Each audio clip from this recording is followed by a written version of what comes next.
Welcome in to our webinar on teen and young adult homelessness. I am so glad you could join us tonight. My name is Laura Ellsworth, and I'm the Strategic Partnerships and Advocacy Manager at Council for the Homeless, and my pronouns are she, her, hers. We really do appreciate you being here to learn about teen and young adult homelessness in Clark County. Tonight, we have a great panel for you that's going to help share out information about how service providers, youth, and young adults who are at risk or who are experiencing homelessness are working together to end youth homelessness in Clark County. And we also have Sunny Wonder here tonight, who will be helping to monitor the chat for us. So thank you so much, Sunny, if you just want to say hi to everybody. But Sunny will be here, and I hope, for those of you who've been to our webinars before, I have enabled the chat correctly this time. So hopefully it will work right away for everybody. Give me a heads up if it doesn't for some reason. So I do see some new folks here tonight, and so I just want to go through a few reminders as we get started.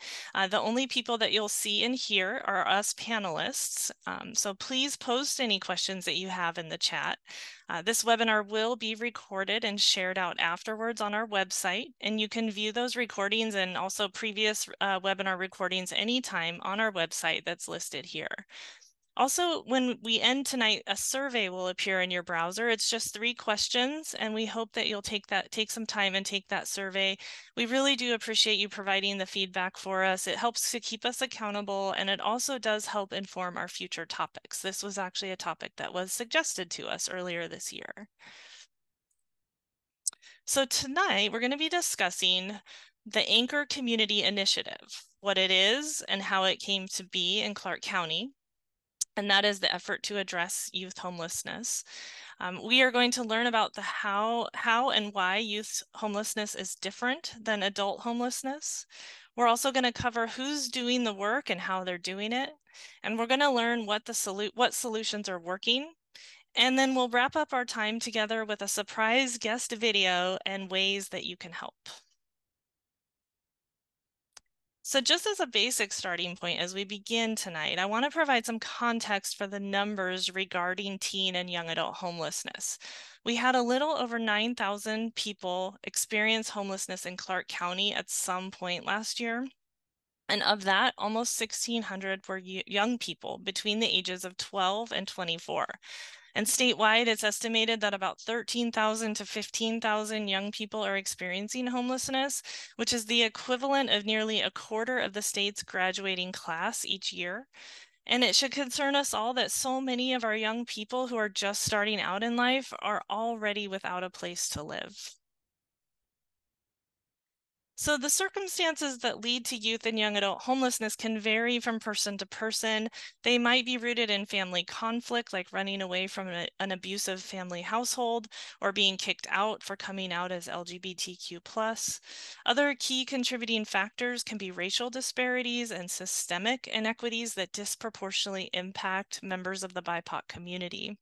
And then, of course, we have all of our usual suspects: lack of affordable places for people to live, poverty, exiting systems of care like juvenile justice or foster care, mental health challenges, substance abuse, and more. Add to that the fact that there is little emergency shelter in our community that is specifically dedicated for youth and young adults, and that the system in general is set up to serve adults. It's extra scary and challenging for young people experiencing homelessness to navigate and find solutions. People often ask me, what's the biggest predictors for homelessness? And I can tell you that experiencing homelessness in youth has a very strong correlation to experiencing homelessness as an adult. And Council for the Homeless and our partners are dedicated to serving teens and young adults to help them resolve their homelessness as quickly as possible so that the trauma that they're experiencing doesn't follow them into adulthood. So before we begin with our panel tonight, and we all love a diagram here at Council for the Homeless, I wanted to provide a visual of how the different community partners are coming together as a part of the Anchor Community Initiative, or what we call ACI. So Council for the Homeless and Janus Youth applied for and received a grant to fund the Anchor Community Initiative, which is the flagship program of Away Home Washington. And the purpose of the Anchor Community Initiative is to focus on youth and young adults experiencing homelessness, with a specific focus on prioritizing young people of color and LGBTQ plus youth who experience homelessness at higher rates than their white, straight, cisgender peers. Council for the Homeless is the fiscal agent for this program, which means that we manage the accountability for what funds go where according to the work plan. We also provide direct services to youth through outreach and engagement. And then Janus Youth manages the Youth by Name list, provides direct services to youth and young adults, manages the Youth Advisory Board, and works to convene partners for goal setting and implementation of program goals. And then Away Home Washington has a local coordinator in each ACI community who oversees and sets all of this structure up, all the while working with the other partners who intersect with youth and young adults who are experiencing homelessness, and those are the other agencies that you see listed here. So first up tonight, it's my pleasure to introduce you to Terrell Berry, who is the Anchor Community Initiative Coordinator here in Clark County for Away Home Washington. So Terrell, I will go ahead and turn it over to you. Thank you, Laura. I appreciate that. Hello, everyone. My name is Terrell Berry, he, him pronouns. I like walks in the park. I'm just joking. I'm here just to speak on some of the exciting things that we're doing with the Anchor Community Initiative, and my colleagues on this call, and also the folks that are watching this. I'm very grateful for the stuff that we do here, and I'm looking forward to giving you guys some new information. The Anchor Community Initiative is a Way Home Washington flagship program, as Laura stated, and we're here to prevent and end youth and young adult homelessness across the state. Some of the things that we do right now in the community is to support communities to improve the data infrastructure methods, develop partnerships with systems and service providers. We also here we also support community partners to implement projects that improve the access of services and lead to equitable outcomes for all young people. And the Acre Community Initiative approach is modeled after the Build for Zero framework that has provingly ended chronic and veteran homelessness in communities, functionally ended those. So here's a little backdrop. So the ACI launched in 2018 with 4 original communities. This was Walla Walla, Yakima, and Pierce and Spokane. And in those communities, we've seen a lot of drastic changes in that. But as of 2022, we are now one of the new 5 anchor communities. So just think about it like this: when youth homelessness is ended in Washington, you can all brag and say that you guys were there. So and who we serve. So as we know, there's about 13 to 15,000 unaccompanied youth and young adults in the state of Washington. And when I say youth, I mean 12 to 17, and young adults are 18 to 24. And we serve families of all kinds. So what I've seen, like working in Clark County, there's a lot of organizations that's doing a lot of great work, but there's no organization or there's no entity that was responsible for improving systems to end specifically unaccompanied youth and young adult homelessness. So and I, earlier I said functional zero. So when we say end youth homelessness from a functional zero standpoint, that means that there's always going to be there's going to be homelessness. However, we're going to make it a way where when there's a youth that says they're homeless, we can help them right away. That way, it's a very brief and very quick episode of homelessness if they do face it. And the goal is to create a yes to yes state. So this means that whenever there's a young person that says yes, I need help, the community can say quickly yes. So that's why we say yes to yes. I put this slide up here because this is one of my favorite quotes that I've seen somebody else use before. And it says every system is perfectly designed to get the results it gets. So this is to remind us that our systems weren't created neutrally. So a lot of the systems that we work under and the things that we're seeing was created under the historical conditions of oppression, such as racism, capitalism, and colonialism. So, in order for us to try to do something new, I mean, the Anchor Community Initiative is here to prevent most homelessness, quickly identify unaccompanied young people experiencing homelessness, and housing instability at any given time, and then quickly resolve homelessness with a connection to safe and stable housing.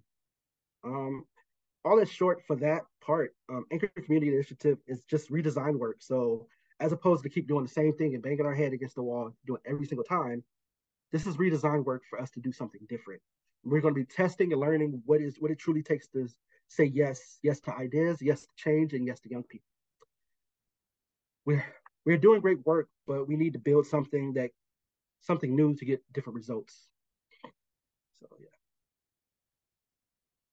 And this is like a little breakdown that I created. It's pretty much a breakdown of what the Acre Community Initiative is bringing to each county. So we have community programs and practices like HPDF, YDEP, which I'll speak about more because it's a lot of acronyms in this work. So you have HPDF, YDEP, we have BET, MTV, CNN, all that. So we have a lot of acronyms in this work. um, but we also have cross community webinars. We have learning sessions. So cross community webinars and learning sessions, we're just learning how to do redesign work of ending youth homelessness. So like if we're seeing issues in the community, like, oh, okay, how can we work on this? What are some creative solutions?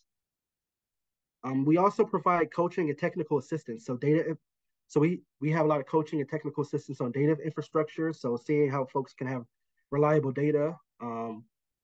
We also seeing ACI coach. So we have a coach in each community to help us figure out these strategies pretty much. Um, and they provide methods and strategies for us to get the work done.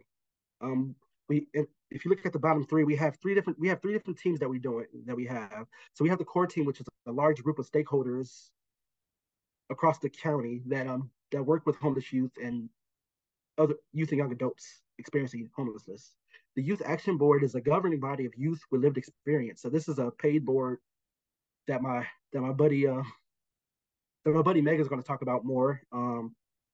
That with lived experience, and they help us inform our work because without, I mean, you could work on youth homelessness, but you not having youth at the table is like having a full cast of white folks in a jazz movie, which La La Land did. So that's that. And also we have case conferencing. It's an action group that game plan on how to quickly house youth. And my buddy Josh will talk more about that. Um, and I want to give you guys a quick highlight reel of what we've done so far in the community and what's coming up next. So as you see on the left right here, we just completed this, which I'll talk about more because I'm super juiced about it. We ended the by name list phase of the work, which is finding a way to achieve a comprehensive real-time quality by name list that produce reliable data. So our by name list is a list of youth that are currently experiencing homelessness in Clark County. So this is an extensive list of all the youth experiencing homelessness in Clark County. So we were able to create that, and we were able to have reliable data with that. So we finished the by name list scorecard. We have reliable data, and we have inputted a lot of youth and young adult engagement, which you'll hear about in a bit. Yes. So here's one of the things: community partnership. So community participation, buy-in with. So we have a lot of buy-in with systems and service providers across the states. So some of our partners include some of the ones that Laura mentioned a little earlier in her beautiful diagram that she had. I forgot what it's called, but yeah.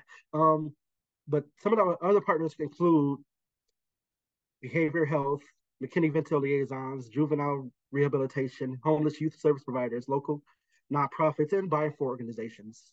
Um, but with the community partnership, we've been able to close these gaps, and break away the silos that we've always had. So we've been able to quickly and accurately identify youth and young adults in the system. I mean, that's experiencing homelessness, and we also create a link with the systems of care like DCYF, YWCA, Vancouver and Evergreen School District, and Camas as well, juvenile detention centers, and also some of our mental health providers.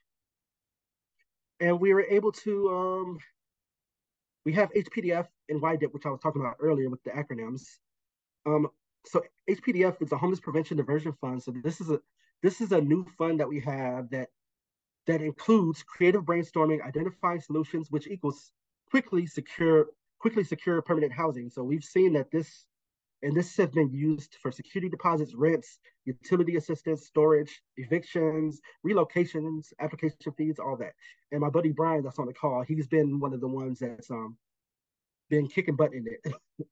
um, as of December 2022, we've had 82 youth housed. 82 households served with this fund. And we also have Youth Diversion Infrastructure Project, which is similar, but it has a bit difference.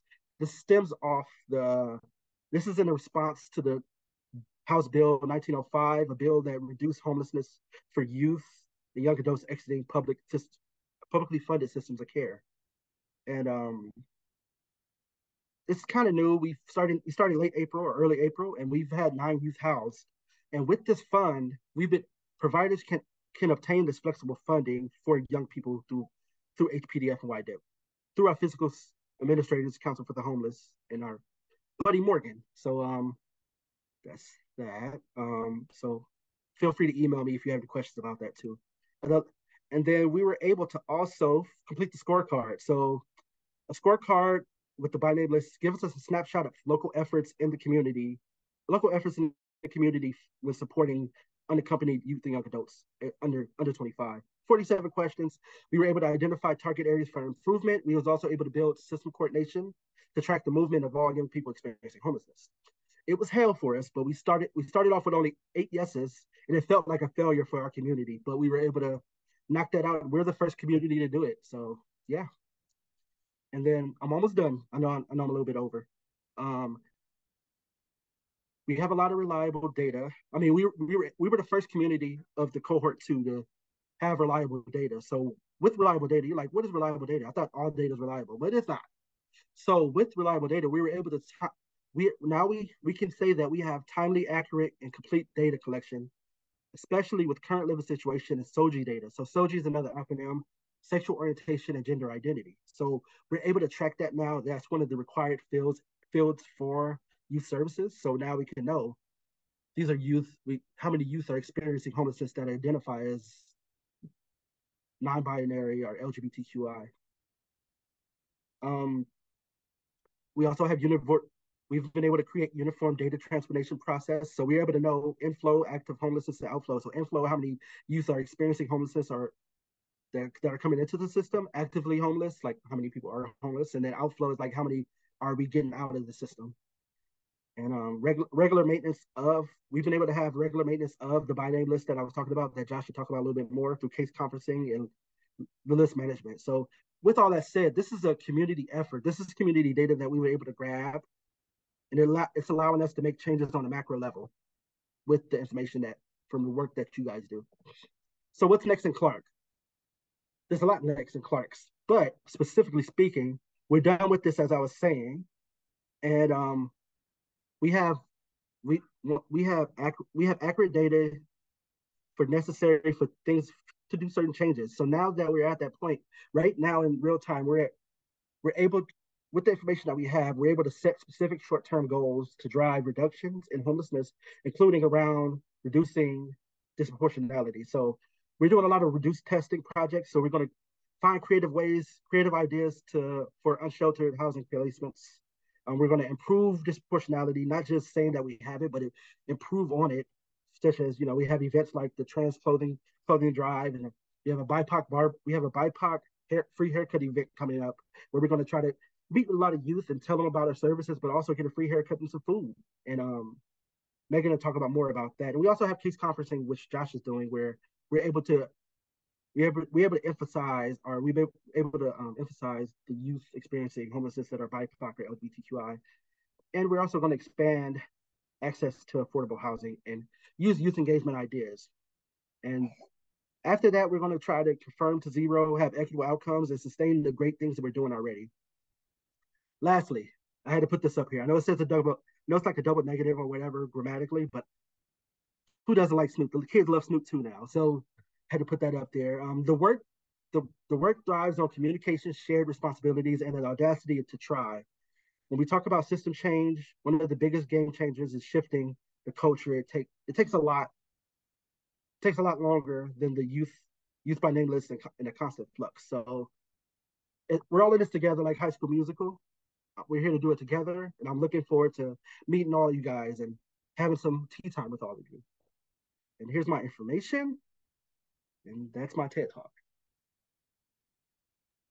Awesome. Thank you so much, Terrell. That was amazing. Well worth the wait there. So I appreciate you very much and the work that you're doing. So next up, I would like to introduce everybody to Josh Butler. Josh is the Youth Outcomes Manager with Janus Youth, and Josh helps to manage the Youth by Name list, as Terrell mentioned, and many other amazing things as well. So he's here to tell us more about that effort. So Josh, I will turn it over to you. Thank you, Laura. I'm just going to get the PowerPoint up real quick. Thank you, Megan. So the Youth by Name list is, or the YBNL, is a case conferencing meeting that we meet twice a month in order to strategize around the needs and youth of young adults, to get them connected and moved into housing quickly by bringing key partners such as housing navigators, outreach workers, and case managers across Clark County together to problem solve and identify key actions to get those most vulnerable quickly housed. So the Youth by Name list case conferencing meeting uses the by name list data, as Terrell mentioned earlier, to get a representation of who's facing homelessness at a disproportional rate in our county, which is our primary focus with the Youth by Name list case conferencing. For example, we were able to identify that people who identify as white roughly meet the same number of people who identify as BIPOC on a month-to-month basis, despite roughly 85% of people in Clark County identifying as white versus 15% of people identifying as BIPOC living in Clark County. Next slide, please. So with the case conferencing meeting, we use something called the Youth by Name list tool bank. This is what we use is through Google Excel, the Google equivalent of Excel, to every meeting to create a by name list depending on the disproportionality that we're currently focusing on with the YBNL. So I wanted to give you like an idea of what that would look like. So some of the things that we look at with the YBNL tool bank are things such as name and HMIS ID. Name is only used if a youth or a young adult sign an ROI, or if the organization that have entered them into HMIS had agreed to an ROI. Otherwise, programs such as the PERT do not have an ROI, so we only use HMIS ID to ensure that we're protecting their privacy. We get their age, not their birthdays or anything like that, to identify what services they're able to be eligible for. So for example, if you're 12 to 17, you'll be able to access services for people who are minors. People who are 18 above would not be able to access services such as that. So we need to be able to make that clear distinction to ensure that we're guiding them to the right services. We use assessment score for things such as rapid rehousing to see if they're eligible for certain programs and services. Something new that I've added to the YBNL tool bank is current barrier. This will be something like, for example, if income is the primary barrier for why someone is experiencing either homelessness or housing instability, what is something that we can do to identify and break that barrier so they can have stable housing? And then previous updates, goals, and action steps, like what did we discuss at the last meeting, and what was the outcome of those discussions and the action steps that we planned? And then what action steps will we take after these conversations and these actions were made? Like what happened before and what will we do now to ensure that youth and young adults will be housed in a timely manner? And then finally, lead or leads, who can help facilitate the next step to make that happen? Next step, please, or slide, please.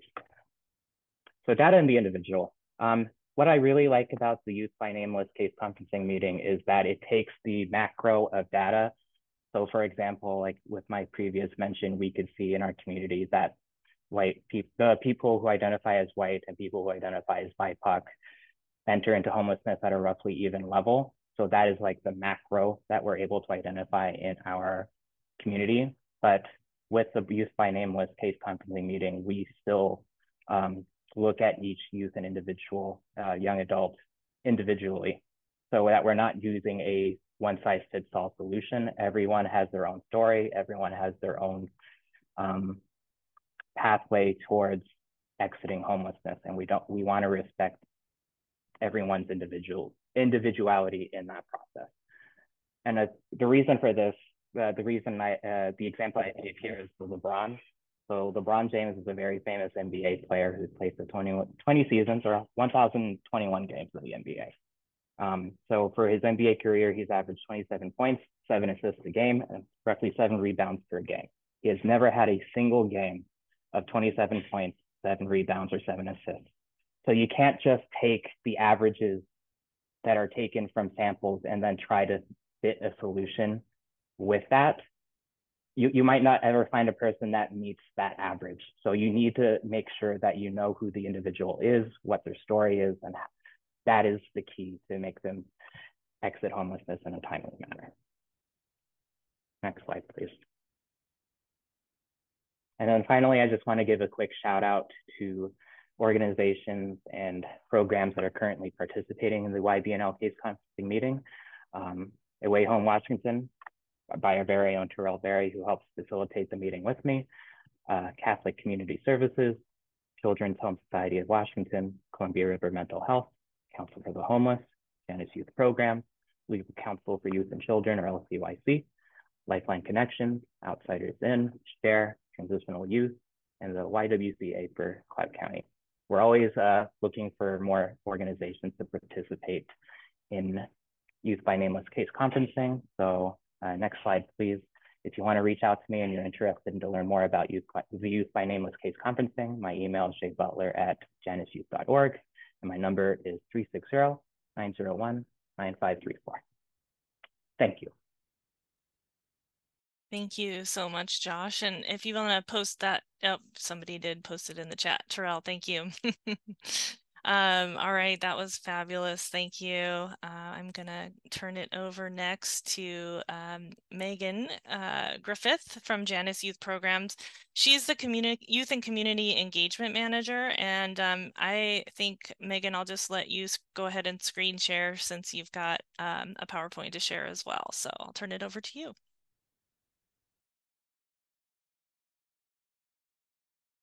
Okay, hi everyone. Can you all hear me? We good? Okay.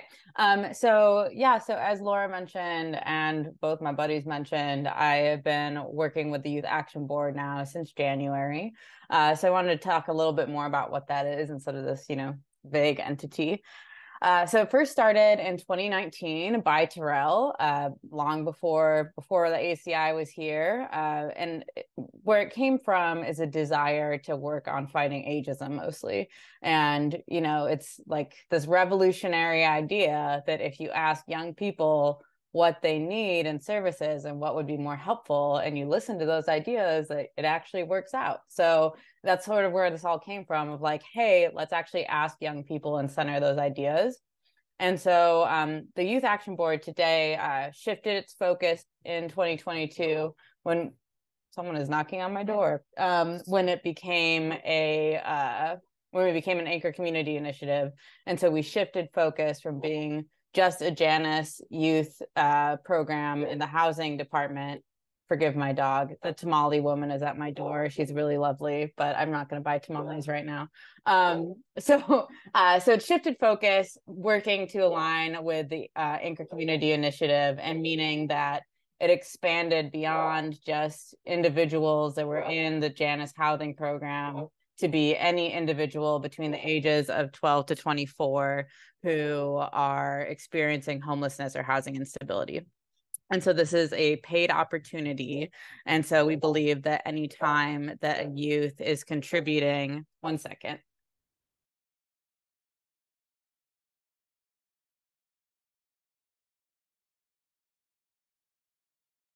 she wants me to buy tamales too. And so we believe that anytime any youth is contributing anything, whether it's a story, an idea of like, hey, why don't we do this thing this way, that we should be giving them money and saying we value your ideas both fiscally and that we value ideas and that we're going to take immediate action. So my main job is making sure that this body exists to actually be listened to. And so when they have an idea, that it's not just like, oh, how nice, we talked to some youth, look at us, we sent our youth voice, but rather like, okay, well, what is the timeline when are we going to put this idea into action right now? So that's my main role. We meet once a month as a full board. And we do it mostly via Zoom. We'll have in-person meetings from time to time mostly as an excuse to like, you know, just have some more togetherness and like eat snacks. But so it's mostly on Zoom. And we're always taking new members. We're currently at 7, but are welcome to more. And I'll share my information at the end if you work with someone or know someone that fits this bill and would like to be involved.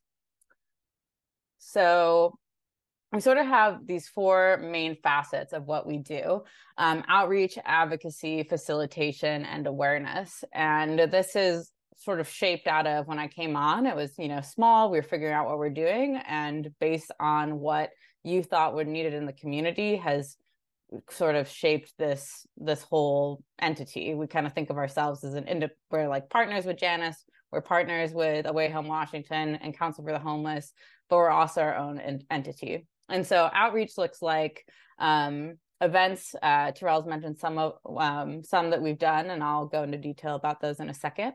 It means working with youth in the community, whether it's youth on the Youth Action Board who have friends or acquaintances that are still like in a rough spot and trying to get access to resources, and just talking to people. Advocacy is that like telling service providers, hey, we think that you need to do this way. One of the like concrete examples was when we started collecting sexual orientation and gender identity data and intakes as a county. Council for the Homeless and the ACI came to the YAB and was like, how do we ask these questions in ways that aren't gross, basically, that like don't feel overly invasive, that feel like honoring you and your identity. And so the YAB informed how that process would work. It also includes things like we went to the Capitol to fight for housing policies in this last legislative session. 2 of our YAB members met with the mayor last year to talk about city ordinances around camping. And so it comes out in a lot of different ways. Facilitation is really growing in that those leadership skills, running the ACI core team, meeting chunks of it to eventually, hopefully someday, run the whole thing from time to time, give Terrell a break. And also in building out partnerships with like community members, the library, the city of Vancouver, and different organizations. And then finally is the awareness, and that's sort of another branch of outreach and getting information for youth to youth. And so some of the things that we've done, this is sort of a caption of a lot of the things that I mentioned, and different partnerships that we've had. So here's it all in writing, and my homegirl, Natasha Leone, who I would love to play me in a movie if my life were made, or vice versa. And then, so the events that we've done, all these posters were made by youth on the YAB, and they're just cool. So I wanted to showcase those. So 2 past events we did, each of our YAB members sort of have a different focus, like a different big passion. And so we want to make sure that we meet all of those passions and they all incorporate into the work that we're doing. And so Mal, this event on the far left of your screen, back in January, her big passion is mental health, and especially when you're living outside, knowing that like mental health is really effing hard. And so she created a space where she guided people through the process of meditation and its importance. We also had basic needs to meet. We had our friends from Columbia River Mental Health there, and it was just a really calming space. Then this next one in the middle came from our YAB member, Ari, whose big passion is that queer youth in particular, and trans and non-binary youth even more so, face additional barriers when they are homeless. And so this event focused on namely getting gender affirming garments to folks who can't afford them or have other barriers to getting them, like family, lack of acceptance, and things like that. And so this was really cool. We got to give a lot of people their first ever binder or gaff, and just chat with folks, and it was awesome. And then this final one here, poster designed by Sierra. And this is sort of Terrell's baby from a year and a half ago. It was a project dream of Terrell and a former council employee, Cortez. And so it's next Friday at the YWCA community room. And we have 3 barbers who will be coming to give haircuts, simple styles. We have a few other folks that'll be offering braiding tutorials.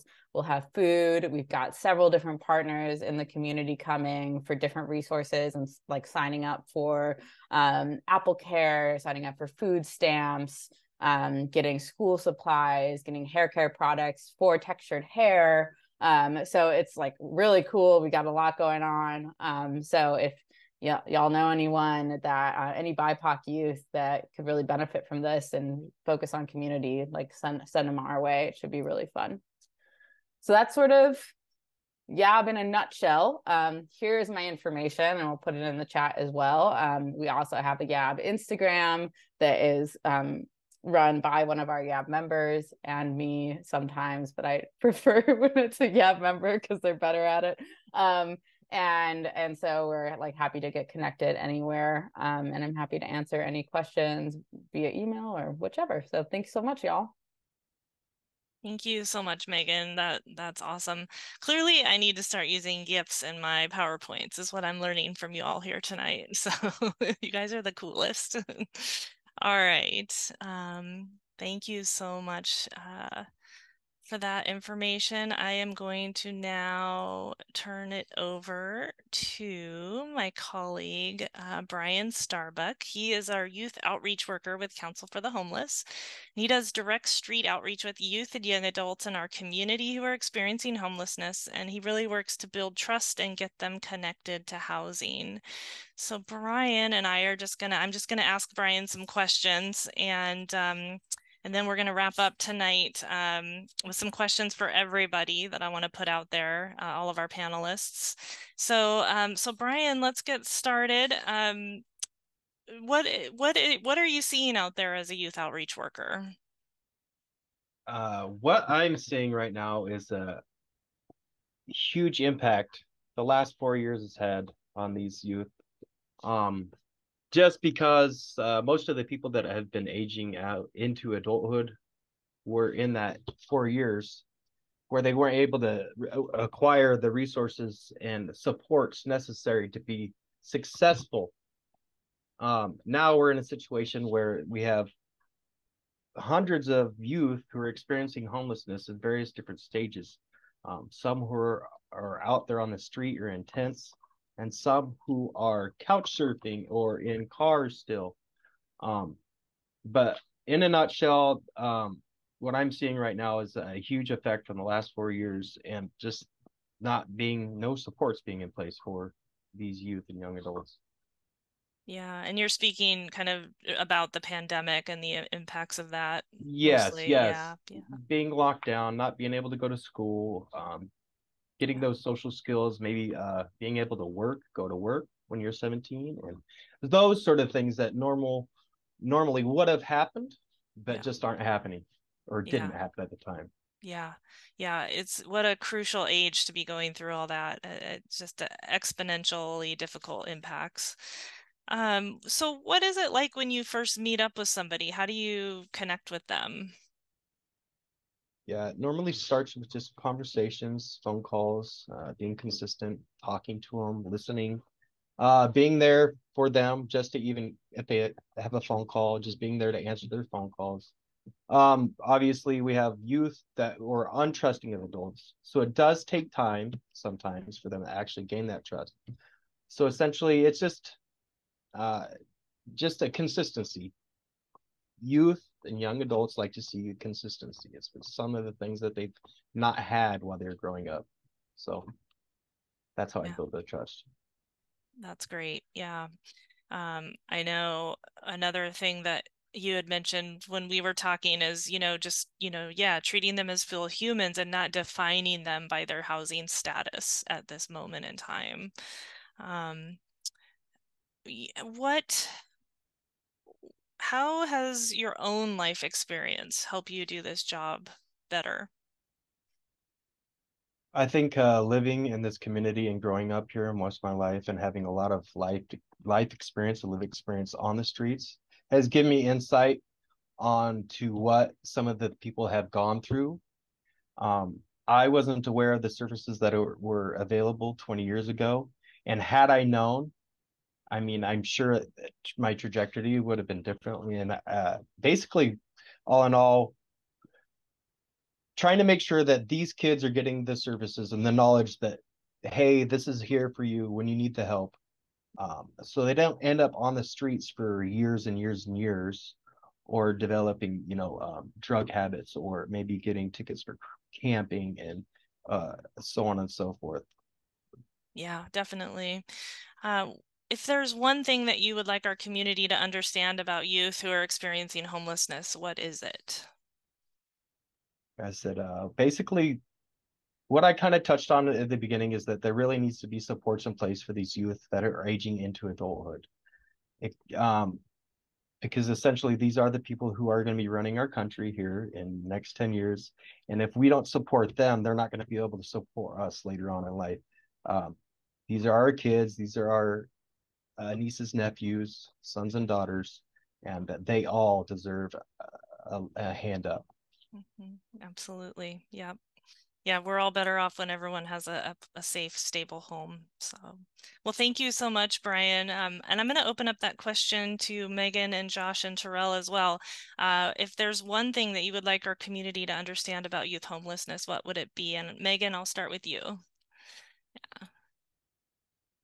Put on the spot. Not that I didn't know this question was coming. I think I think one thing that I turn back to a lot is there's just this sort of thought that you like don't that they want to be on the streets, or this like common myth that they're just screwing off and they don't want to go to school and they just want to, they would like the freedom. But the reality is that so many it often traces back to other things. Like it's not a choice to be on the streets. It's not a like I'm gonna have a good time. It's usually connected to some other form of trauma. And if we don't like try and understand how trauma works and understand the like impacts on trauma, then we're never going to be able to like get a grasp on what's going on here. Yeah, that's really well said. Thank you. Yeah, it's connected to some other trauma. Yeah, absolutely. Josh, how about you? Kind of like what I was talking about earlier. It's just remembering that everyone, youth and young adults that are experiencing homelessness, like they aren't, I feel like not in these spheres or anything like that, but you hear people in the media, people on the like in our towns and our communities that try to lump everybody experiencing homelessness as a monolith, as if they're not people sometimes. And I feel by taking away that humanity, it really does a disservice to the people that are facing such difficulties every single day just to survive. So just going out there, speaking to people, like educating them on what it's really like to be facing this day in and day out, sometimes for years. It's not easy. It's hard. And these are real people, real experiences that they're going to have to face with for a long time and work through. So why don't we just like band together as a community and ensure that it's as short-lived as possible? Absolutely. Yes, thank you. Terrell. Yeah, so I mean, I'm going to start off by saying we can prevent and end youth homelessness. It's all about being creative and courageous. Tongue twister, but it's about being creative, like finding creative solutions, not just doing the same old, and then being courageous, like not always taking no for answer in this case. um, oftentimes, like I tell Megan and Josh this all the time. Like, I like to have the annoyance of a 3-year-old mixed with DJ Khaled. So I just constantly say, why we can't do this, why we can't do that, how, why, So I constantly do that. But it's also about finding different ways to do it, and also listening to youth. So the job that Megan does is very key because youth homelessness in 2023 looks different than youth homelessness in 2015. So me being a geriatric millennial, as I would say, there's youth homelessness looks different than when I was experiencing housing instability as a youth. So just listening to youth stories. I mean, I've seen it where youth been able to make key decisions. Like even Megan seen she's done this with them. But seeing things like there's been times where youth were like, hey, the rent is expensive. I think we should have some type of way to have like a roommate matching thing. So kind of like a roommate Tinder. Very platonic, by the way, but they were able to create this app for youth to roommate match and eventually reduce the numbers of homelessness in that county. So just listening to youth is very key. Yeah, thank you. That's one of the best parts of this initiative, I think, is that authentic youth engagement. So thank you very much to all of you for that. And all right, I'm going to continue on with my PowerPoint. And I have a little invitation to action to share with you. If you are an adult in the Clark County community and you saw a teen in need, the best thing that you could do to help is to support the nonprofits that take action every single day to help those youths in need to find success in life. Programs like Janice Youth Programs and Away Home Washington take action every single day in finding solutions for at-risk homelessness youth. You can support even more by sharing and interacting with social media posts and websites and links, actively talking about it out in the community so anyone can have the chance to overhear it and anyone can find access to their needs through these resources. If you can't donate your time, you could donate money. And what I want people to understand about the youth that they see around the community that are at risk for homelessness or are actively in homelessness is that people aren't given a manual for life. People are always going to make mistakes. And as a youth, if you don't have someone to guide you through making better decisions, there's no room for you to make the best decisions for yourself. So open your heart and understand that people make mistakes, especially before the age of 25, which the brain isn't even fully developed yet. It's not even fully matured. People are going to make mistakes. And it's important to be compassionate and stay compassionate. You can stay compassionate and stay understanding of these youth and not place them under stereotypes by learning at least one youth story. Learn about the hurdles that they had to overcome in order to get to the position that they are now. How much maturing they had to do early on based off of whatever issues they had to face on their own. Understand that if they were in your position, maybe they'd be as successful as you are, but they're not. And if you actively want to change that, supporting nonprofits and stuff like that, that's all you need to do.